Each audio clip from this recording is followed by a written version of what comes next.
my name is Ryan. I'm a second year grad student here at PSU, and I've been working on the Mount Hood Fault for my research. So this presentation, I'm just going to kind of explain how the data we collected on the field trip is going to be incorporated into my thesis. So it might help you guys with your lab. I don't really know what you guys are doing, but it might help with your lab. So kind of the two like main takeaways for the Frog Lake portion of my research is I'll be able to constrain the timing of the most recent earthquake and also calculate a vertical slip rate for these faults. So two main things. So first, here are two maps. The one on the left is a slope map. It's probably about 1 to 25,000 scale. But I just wanted to show you that it's a prominent linear feature in the landscape there. You can see it actually steps over on that side. And so this is where we were on the field trip. This is Frog Lake here. And you guys did some mapping, and the transect we did is shown by these blue dots. But I just wanted to point out that these studies kind of start with LiDAR. They start with remote mapping. You should be able to identify things on LiDAR and just go field check them in the field. So you might notice this impounded drainage here and maybe some lake deposits throughout here.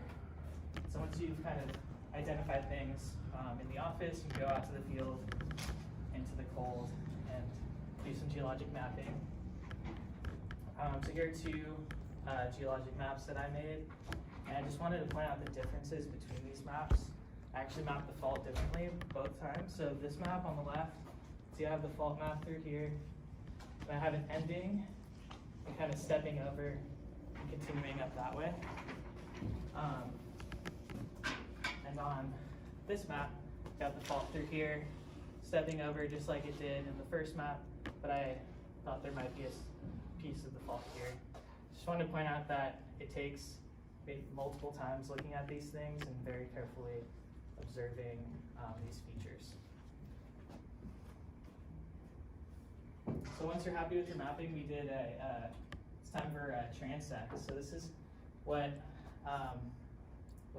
the cores look like. So I think this was Charlie's group. You guys did this core. This is a photo from the field trip. And so I just wanted to point out that there are strong color changes in these cores. So you can see the top, this is the top of the core, this is the bottom. You can see it's kind of very organic rich and brown and black. And through here in the center, you get this nice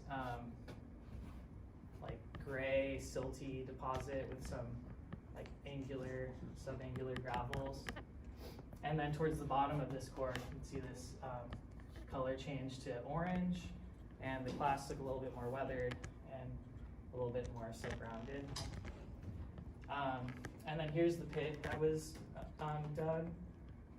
And you can see that there are definitely changes in the grain size throughout this, and also color. So these are the lake sediments. These are very silty, kind of light gray in color. And this is actually a little clast here, and there's some clasts here. So there's a sharp contact between there.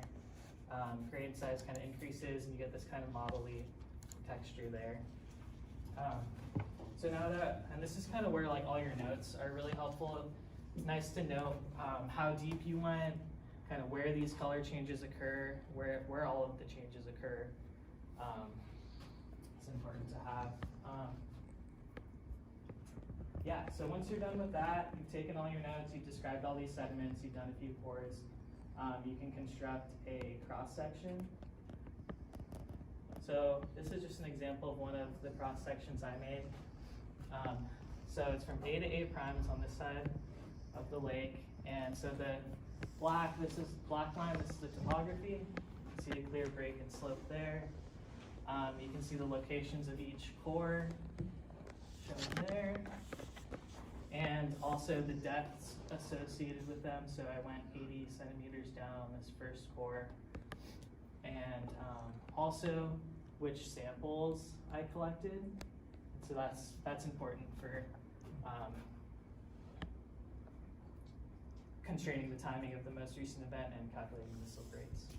So that's kind of what it's going to look like, what your if you guys are doing this in your lab, it should look something like that to scale. I have a question. Oh yeah. How do you find that topographic profile line?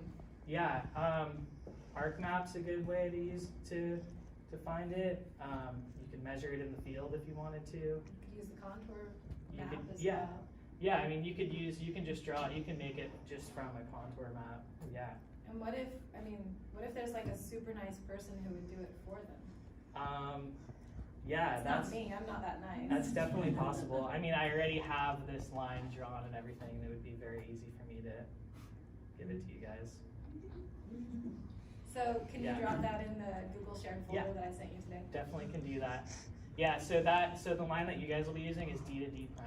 That's right where we were on the field trail.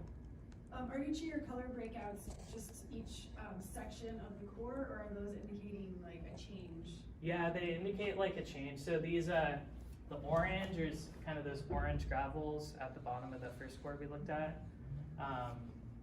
And the blue is kind of the lake sediments, and then there's variations within them.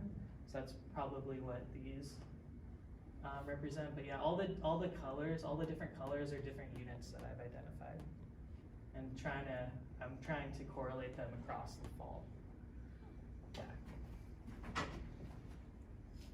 So you do the best you can with what you have. You Yeah. make some correlations, and you have to put a fault in there somewhere. Yep. So that's the important thing. We want to see stratigraphy. If it's a normal fault, what should happen to that stratigraphy across the fault? One side should drop. Good.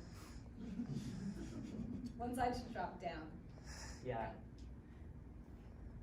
What's the brown? The brown, I'm still trying to figure it out, but it was very fine grained. It looked like clay, pretty much. Yeah, just a fine grained brown clay deposit. So potentially like a fixed sequence of lake sediments, is that? I mean, the thing is, like, this one was the most confusing to me because we went down like a meter and it was just all the same, like, brown stuff. There were no clasts really in it, and it was just kind of confusing.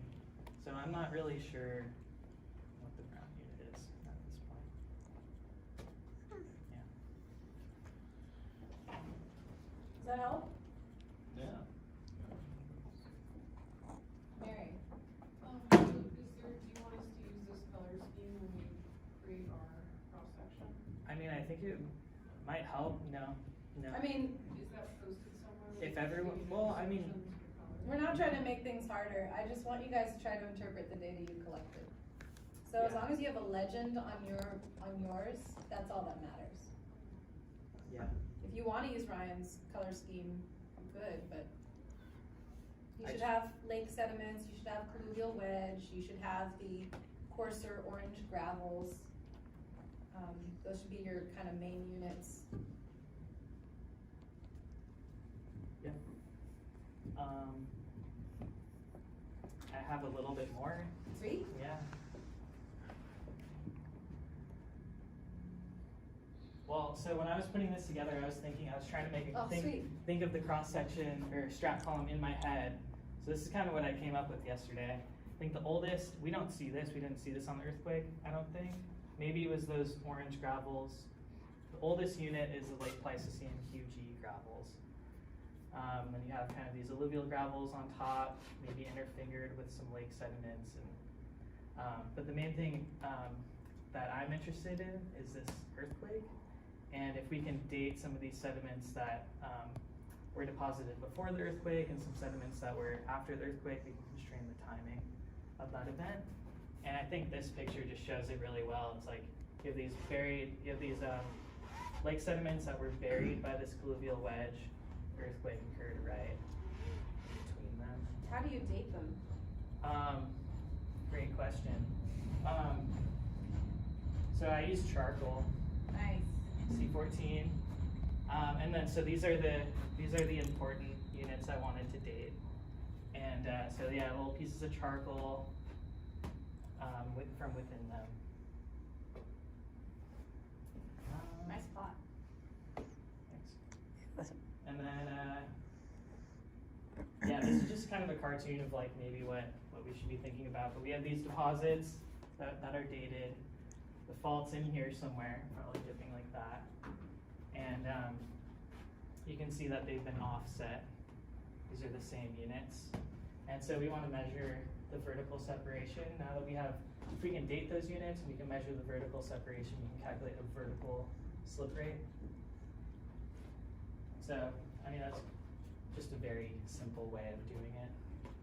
So if you can say that these are the same, you can correlate them across the fault, measure how much they've been separated, and yeah, you can calculate the vertical component of slip here.